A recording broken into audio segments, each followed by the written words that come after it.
From injuries that ended their careers to those that haunt the players for life, NBA players get into all sorts of trouble, but these players seem to have it worse.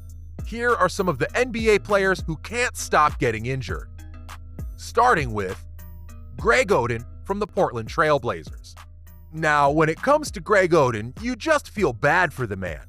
He's seen so many injuries throughout his career that at this point, he kind of has that reputation. He hasn't even played in an NBA contest since December of 2010, all because of recurring knee problems.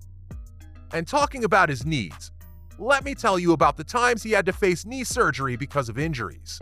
Both his knees have been operated on at least once. It started back in 2007 when his right knee got injured in a game in September.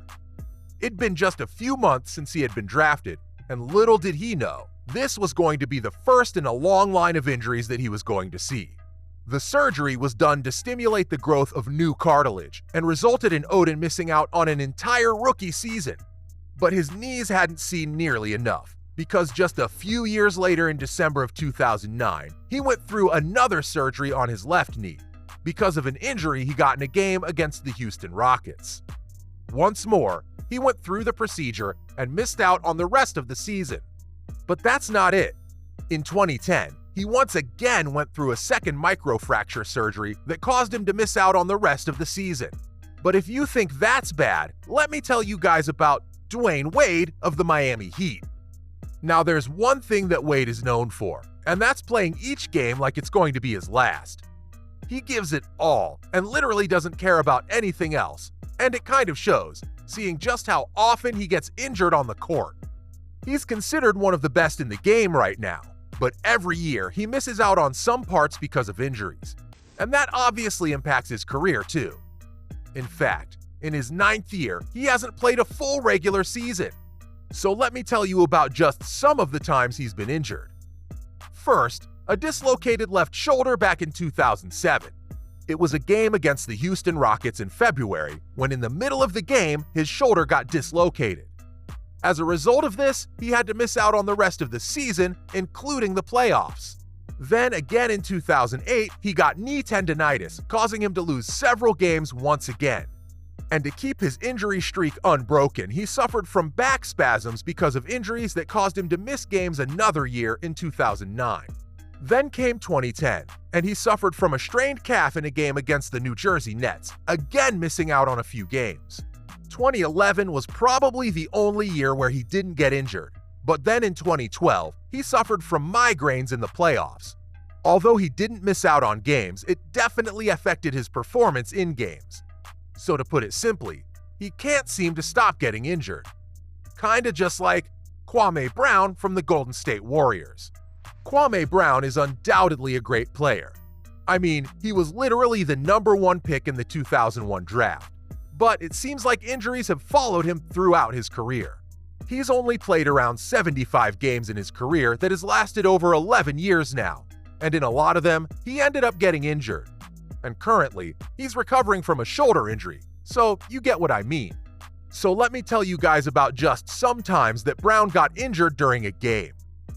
Just after a year of being drafted into the NBA, the player suffered a sprained ankle in 2002, which caused him to miss several games that season. Brown is down. He has been injury prone this season. He missed 41 games this year, and now he is...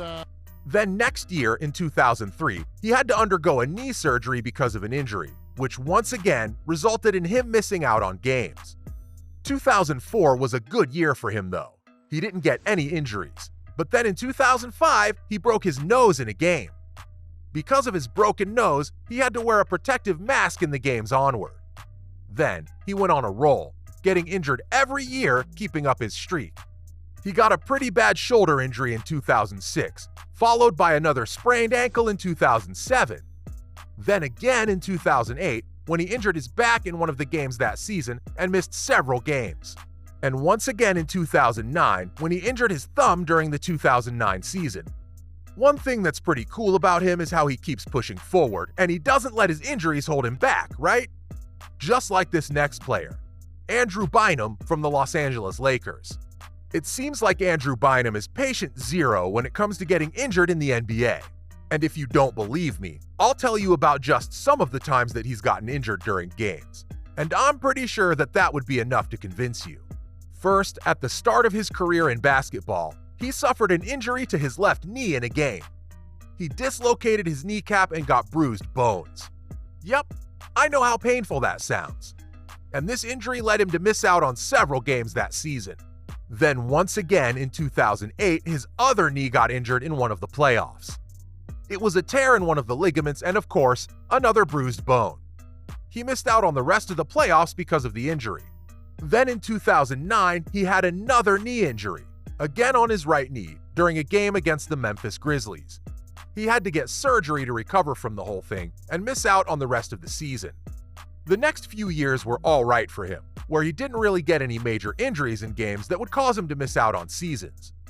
But then came 2012, and he had yet another right knee injury.